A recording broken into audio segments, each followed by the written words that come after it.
Okay. Good morning सगळ्यांना. मस्तपैकी आज सकाळ एवढे छान दोघांचे एक्सपिरियन्स होते.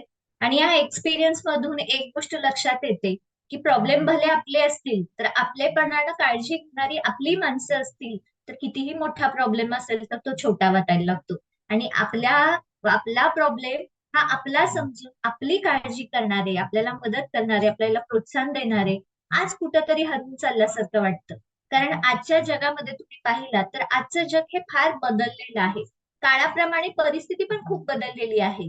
मग आजकाल माणसं कशी असतात की आजकाल माणसं एकमेकांची काळजी घेणारी, एकमेकांवर प्रेम करणारी, एकमेकांना मदत करणारी, एकमेकांना कृतज्ञता व्यक्त करणारी कुठंतरी ते आजकाल हरवून जाताना आपल्याला दिसतं. आणि त्यामुळं आपल्या आयुष्यामध्ये काय झालेलं आहे तर आपल्या आयुष्यामध्ये काळजी, ताणतणाव, खूप प्रेशर, आतून बाहेर आपण पूर्ण पोखरले जात असतो.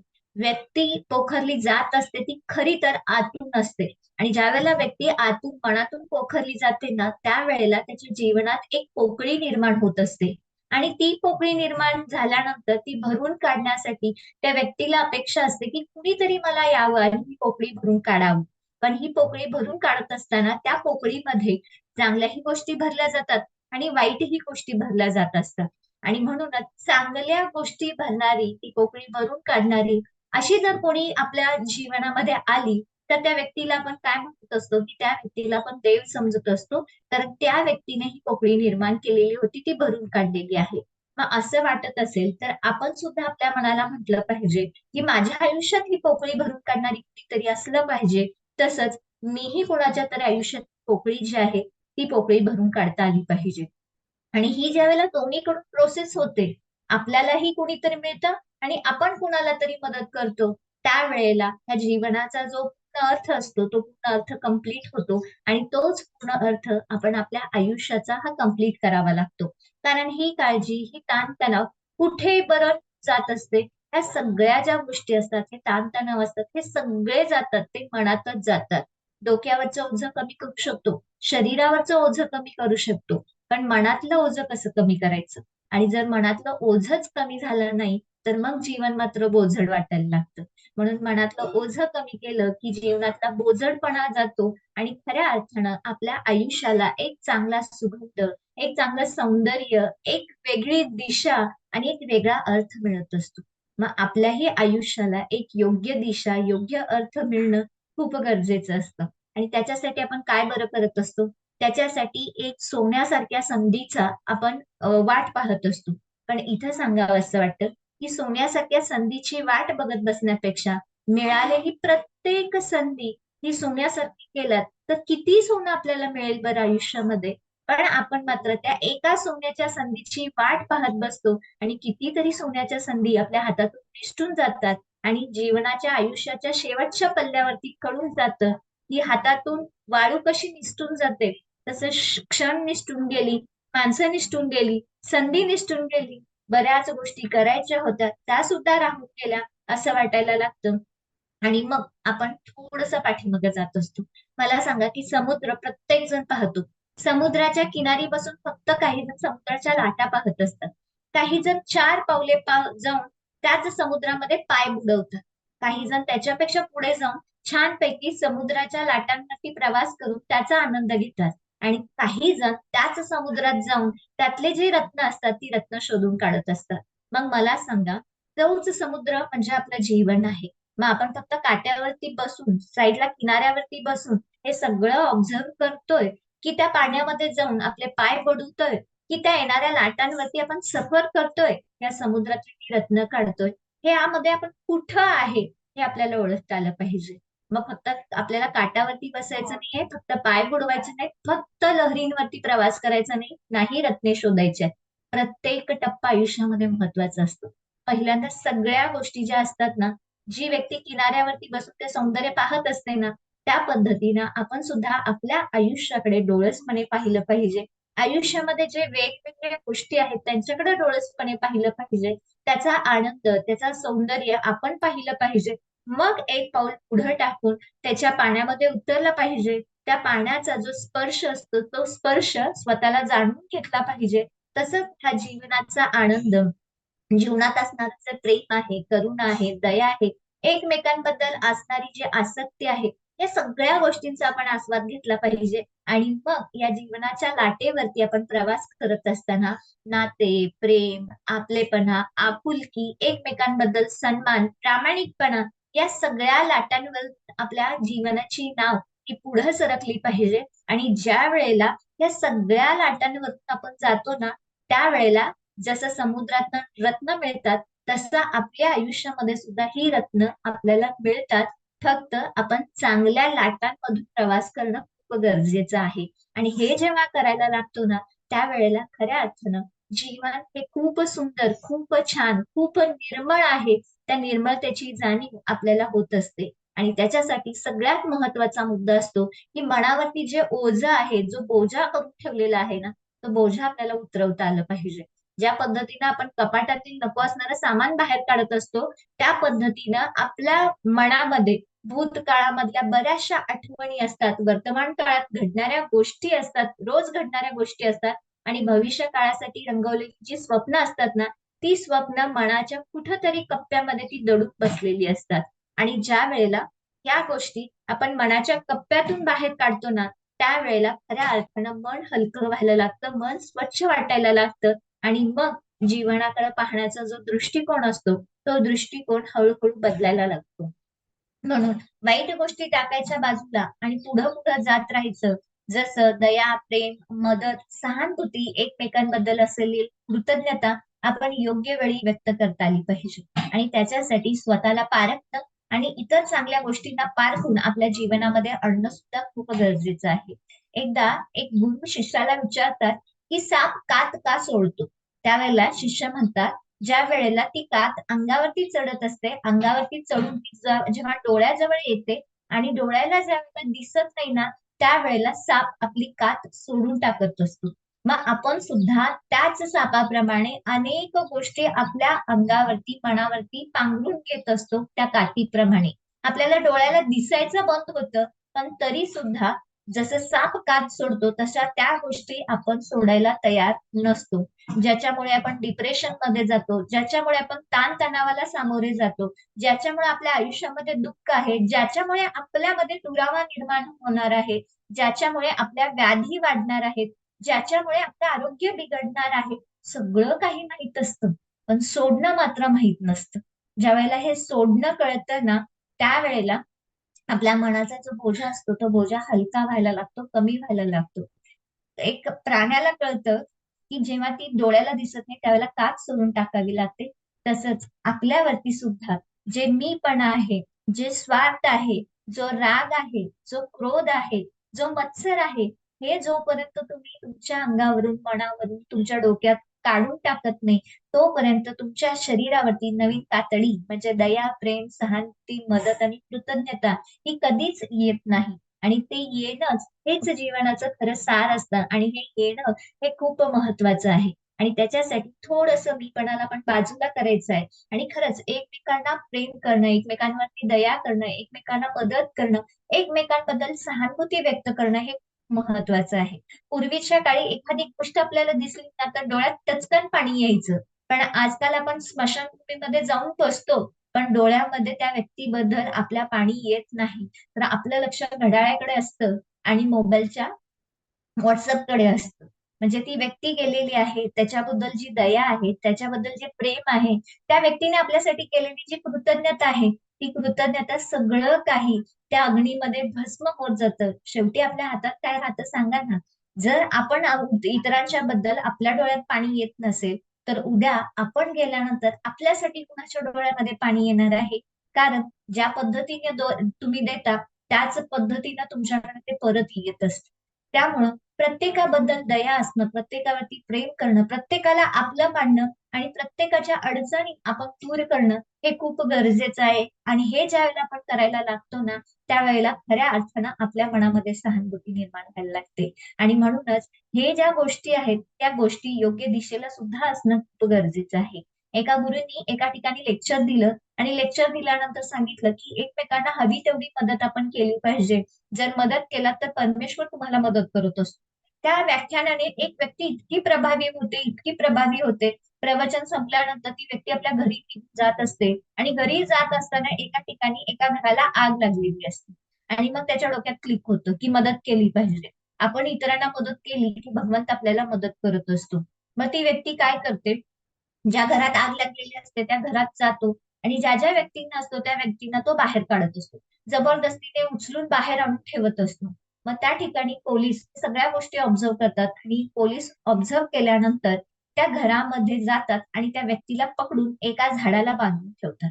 आणि मग आपलं काम पूर्ण कंप्लीट करतात. आग विझवली जाते, बऱ्याच जणांना वाचवलं जातं आणि मग नंतर त्या झाडाला बांधून ठेवलेल्या व्यक्तीजवळ येतात आणि म्हणतात, "तू काय केलंस?" त्याला तो व्यक्ती म्हणतो, "हे परमेश्वरा, कसलं मला तू हे शिक्षा देतोयस?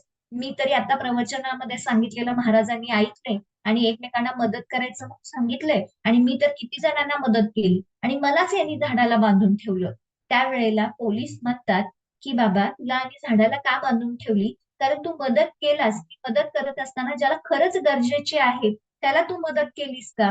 मग तो म्हणतो, "हो, मी जे आत आगीमध्ये होते त्यांना उचलून बाहेर आणून ठेवलं. काही जण येत नव्हते तरी जबरदस्तीने उचलून आणून बाहेर ठेवले." त्यावेळेला पोलीस म्हणतात, "तू जे 10 जणांना बाहेर आणून ठेवलायस ना, त्यांना मदतीची गरज नव्हती. ती आग विझवणाऱ्या व्यक्ती होत्या. म्हणजे तू अग्निशामक दलाच्या कर्मचाऱ्यांना बाहेर आणून ठेवलास आणि ज्यांना खरंच मदतीची गरज होती, ज्यांना उठता येत नाही, ज्यांना त्या आगीतून बाहेर येता येत नाही, ती मात्र लोक बाहेरच होती आणि जी मदत करत होती त्याच लोकांना तू बाहेर आणून ठेवलास, म्हणून तुला आम्ही झाडाला जबरदस्तीने बांधून ठेवलं." मग आपल्याही आयुष्यामध्ये असंच होत असतं. खरंच ज्याला मदतीची गरज आहे ना, खरंच ज्याला आपली गरज आहे ना, त्याला आपण सोडतो आणि नको त्याला काहीच कदर नसते. त्याच्या पाठीमागे आपण लागून राहतो आणि मग स्वतःलाच त्रास करून घेतो आणि म्हणतो, की मी किती जणांना काय काय करतो, पण माझ्यासाठी कुणीच काही करत नाही. म्हणून योग्य ठिकाणी मदत करणं, योग्य ठिकाणी भावना गुंतवणं, योग्य व्यक्तीसाठी कृतज्ञता व्यक्त करणं हे खूप गरजेचं आहे आणि हेच शतायुषी फॅमिलीमध्ये सांगितलं जातं. मला सांगा, शतायुषी फॅमिलीमध्ये काही जण फक्त लिंक रोज बघतात आणि सोडून टाकतात. किती जणांना आपण लिंक पाठवत असतो. काही जण फक्त जॉईन होतात, ऐकतात, पण कृती मात्र काही करत नाहीत. पण काही जण इथं येऊन कृती करतात, स्वतःमध्ये बदल घडवतात आणि मग स्वतःमध्ये बदल झाला, की ज्याला गरजेचं आहे त्यांच्या इतरांना सुद्धा ते मदत करून त्यांच्यामध्ये बदल घडवण्याचा प्रयत्न केला जात असतो. म्हणजे काय, की संधी सगळ्यांना असते. त्या संधीचं सोनं करण्याचं काम मात्र आपल्या हातात असतं. ज्यावेळेला या संधीचं सोनं कसं करायचं, तर इतरांना आपली मदत करायची, इतरांबद्दल कृतज्ञता व्यक्त करायचं, त्यावेळेला त्या संधीचं सोनं होतं. मग असं केल्यानंतर मला सांगा, आपलं आयुष्य, आपलं जीवन, आपला रोजचा क्षण सोन्यासारखा होईल की नाही होईल? सोनं ही एक वस्तू आहे. पण ती वस्तू मिळवण्यापेक्षा सोन्यासारखी माणसं मिळवणं, सोन्यासारखी क्षण घडवणं, सोन्यासारख्या आठवणी असणं हे खूप गरजेचं असतं. आणि हे ज्या वेळेला आपल्या आयुष्यामध्ये येतं ना, त्यावेळेला खऱ्या अर्थानं आपलं आयुष्य हे बदलून जात असतं आणि इतर सुद्धा आपल्याला त्या पद्धतीने करत असतात. मला सांगा, की चपाती, भाकरी ज्या वेळेला आपण भाजत असतो, त्यावेळेला भाजत असताना एकाच बाजूने भाजली, तर ती चपाती, भाकरी चांगली असते का? नाही. ती दोन्ही बाजूने व्यवस्थित शेकावी लागते. एकाच बाजू जास्त शेकून, दुसरी बाजू कमी शेकून चालत नाही. दोन्ही बाजूनी प्रॉपर शेकली गेली तर त्या भाकरीला चव येते आणि मग ती भाकरी चपाती आपण आवडीने खातो आणि मग आपलं पोट भरत असतं. तसंच जीवनामध्ये असतं. ज्या वेळेला तुम्ही इतरांना चांगल्या पद्धतीने ट्रीट करता, इतरांना काय देतात त्याच पद्धतीने ज्यावेळेला आपलं मिळतं ना, त्यावेळेला आपल्या आयुष्याची, आपल्या जीवनाचं, आपल्याला जे मिळालेलं जीवन आहे, ते जीवन छान पद्धतीनं शेकलं जातं आणि हे जीवन मग आपल्याला हवंहवंसं वाटायला लागतं. आणि म्हणूनच गाडगे महाराजांची मला खूप आठवण येते. गाडगे बाबा खूप लहान होते, डेबुशी होते. त्यावेळेला एका व्यापाऱ्याच्या घरी ते काम करायचे आणि काम करत असताना, काम करून झाल्यानंतर तिथे जेवायचे आणि आपल्या घरी निघून जायचे. एके दिवशी कोणता तरी सण असतो, तो व्यापारी छानपैकी गरम गरम तूप पोळी येते. त्या पोळीवरती छानपैकी तुपाची धार सोडलेली असते आणि दारात केर काढणारा हा डेबू ते सगळं काही पाहत असतो. आणि ते पाहिल्यानंतर त्या डेबूला वाटायला लागतं, की माझ्याही आयुष्यामध्ये छानपैकी अशी पुरणपोळी आली पाहिजे. त्या गरम गरम पुरणपोळीवरती तुपाची धार असली पाहिजे आणि तो गोड घास माझ्या मनामध्ये गेला पाहिजे. मग डेबू डोळे बंद करतो, हात असे करतो आणि हातामध्ये ती गरम पोळी आलेलं पाहतो. म्हणजे इमॅजिन करतो, त्याच्यावरती तुपाची धार इमॅजिन करतो, त्यातला एक घास तोंडात गेल्यानंतर तो तोंडात आलेला गोडवा तो अनुभवत असतो. हे सगळं काही करत असतो आणि आत बसलेला जो व्यापारी असतो ना, तो व्यापारी या डेबूजीकडे बघत असतो. आणि तो व्यापारी बाहेर येतो आणि त्या डेबूला विचारतो, तू काय पाहतायस रे, काय करायला लागलायस डोळे बंद करून आणि मनातल्या मनात हसून. तर तो डेबू म्हणतो, तुमच्या ताटातली जी गरम पोळी आहे ना, ती पुरणपोळी मला खाण्याची इच्छा झाली आहे, त्याच्यासारखं मला खायला मिळावं, पण माझ्या घरी ते बनत नाही. म्हणून मी हातात ते धरून मी इमॅजिन करत होतो की असं मला पाहिलं मिळालं पाहिजे, मला अशी पुरणपोळी मिळाली पाहिजे, त्याच्यावरती तुपाची धार मिळाली पाहिजे. मग त्या व्यापाऱ्याला राग येतो की माझ्याच दारात राहून हाताची उंजळ करून हा तूप खाल्ल्याचा पोळी खाल्ल्याचा अनुभव घेतोय, थांब मी तुला देतो म्हणतो, डोळे बंद कर म्हणतो. आणि साईडलाच अंगणामध्ये बाभळीच्या काट्याचं एक फांदी पडलेली असते. ती फांदी उचलून आणतो आणि त्या देबूच्या हातावरती सपासप त्या काट्याच्या फांदीने वार करतो. ते काटे देबूच्या हाताला लागतात, पण तो दूषणे देत नाही, त्याला वाईट देत नाही. मग देबूजी गाडगे बाबा काय करतात की तिथून उठतात आणि चालत चालत आपल्या घरी जात असतात. जात असताना वाटेमध्ये एक दगड असतो, त्या दगडावरती बसतात आणि हातातले काटे काढत अलगदपणे बसलेले असतात. रक्त येत असतं, पण डेबूजी मनातल्या मनात हसत ते काटे काढत असतात. त्यावेळेला एक व्यक्ती जात असते तिथून आणि ती व्यक्ती म्हणते, डेबू तू इथं बसून काय करायला लागलास? तेव्हा डेबू मस्तपैकी स्माइल देतो आणि म्हणतो, छान छान गरम गरम पुरणपोळी आणि त्याच्यावरती ही तुपाची धार मी खात होतो आणि आता सुद्धा खातो आहे. फक्त एकच चूक झाली की नको त्या चुकीच्या ठिकाणी थांबून मी ते इमॅजिन केलं आणि त्या पद्धतीनं मला छान पुरणपोळी मिळाली. तो असं सांगितलं नाही की मी तसं म्हणत करत होतो व्यापाऱ्याच्या घरासमोर आणि त्यांनी मला काट्यांनी झाप दिला, असं नाही सांगितलं. मग हाच डेबूजी मोठा होतो, मोठा झाल्यानंतर गाडगेबाबा होतात, संत होतात आणि संत झाल्यानंतर त्याच गावामध्ये तोच व्यापारी त्या गाडगेबाबांना म्हणतो की आमच्या गावामध्ये प्रवचन द्यायला यायचं आहे. त्यावेळेला गाडगेबाबा म्हणतात की ठीक आहे, मी प्रवचन द्यायला येतो, पण माझी एक अट आहे. मग तो व्यापारी म्हणतो, अशी कोणती अट आहे? तेव्हा संत गाडगेबाबा म्हणतात की ज्या दिवशी तुझ्या गावामध्ये माझं प्रवचन असेल, ज्या दिवशी मी मार्गदर्शन करणार आहे, त्या दिवशी गावातल्या सगळ्यांना, लहानांपासून मोठ्यांना, सगळ्यांना पुरणपोळी आणि त्याच्यावरती तुपाची धार तुला द्यायची आहे. तो व्यापारी म्हणतो, फक्त एवढंच ना? एका गावाला का? मी 10 गावाला पुरणपोळी देऊ शकतो, असं म्हणतो. आणि मग ठरल्याप्रमाणे प्रवचन होतं, सगळ्यांना पुरणपोळी आणि तूप दिलं जातं, सगळे त्याचा आस्वाद घेतात. आणि तो व्यापारी नंतर येतो आणि गाडगेबाबांना म्हणतात की चला आपण पण पुरणपोळी आणि खाऊया, सगळे खाऊन झालेले आहेत, सगळ्यांचा पोट तृप्त झालेला आहे. तेव्हा गाडगेबाबा म्हणतात की मी लहानपणीच मला पुरणपोळी आणि तूप खाण्याची इच्छा होती, ती हौस लहानपणी तुझ्याच दारामध्ये पूर्ण झालेली आहे. आता तुझ्याकडून मला कुठली पुरणपोळी खायची इच्छा नाहीये, पण सगळ्यांनी पुरणपोळी खाल्ली त्यातच माझं मन तृप्त झालं, असं म्हणतात. आणि गाडगे बाबा पुढे निघून जातात आणि तो व्यापारी मात्र त्या गोष्टीचा विचार करत पाठीमागे हातात पुरणपोळी असताना सुद्धा त्याच्यावरती त्याच्या डोळ्यातून थेंब पडत असतात, डोळ्यातून अश्रू गळत असतात, कारण त्याला ही गोष्ट आठवते. मग आपण सुद्धा आपल्या आयुष्यामध्ये असे प्रसंग येतात, पण त्यावेळेला पण खचून जायचं नाही, त्यावेळेला पण निराश व्हायचं नाही. परिस्थिती बदलते.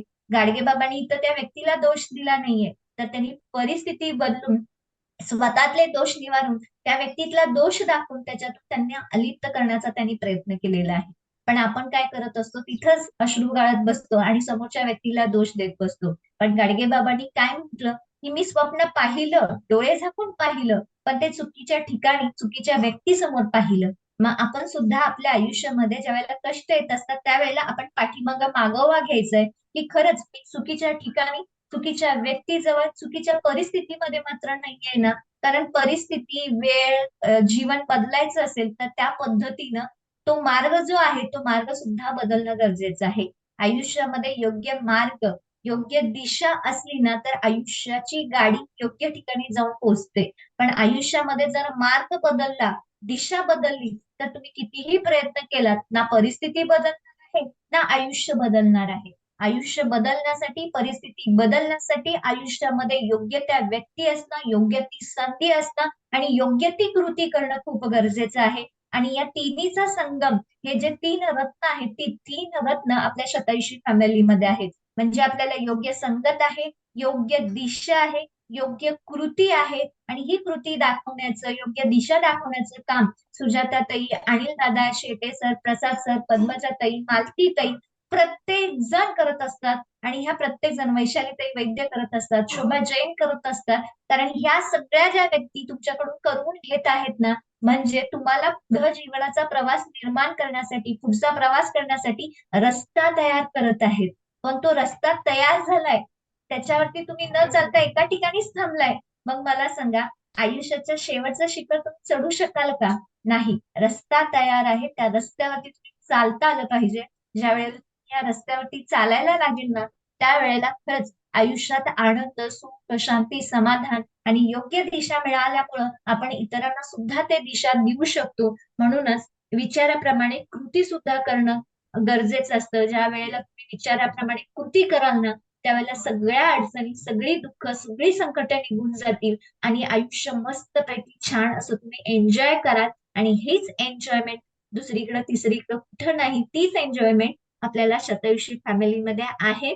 त्यामुळे काही जण जॉईन झालाय ना, तर जॉईन झाले फक्त किनाऱ्यावरती बसून सौंदर्य अनुभवू नका. पाण्यामध्ये उतरा, लाटांचा आस्वाद घ्या, रत्न शोधा. ही रत्न तुम्हाला इथं सगळी रत्न जी आहेत शतायुषी फॅमिलीमध्ये मिळणार आहेत. आणि मग मला सांगा, ही रत्न आपल्याला मिळालं तर आपणच, आपलं शरीर सुंदर होणार नाही, तर आपलं मन सुद्धा सुंदर होणार आहे आणि जीवन सुद्धा सुंदर होणार आहे. धन्यवाद.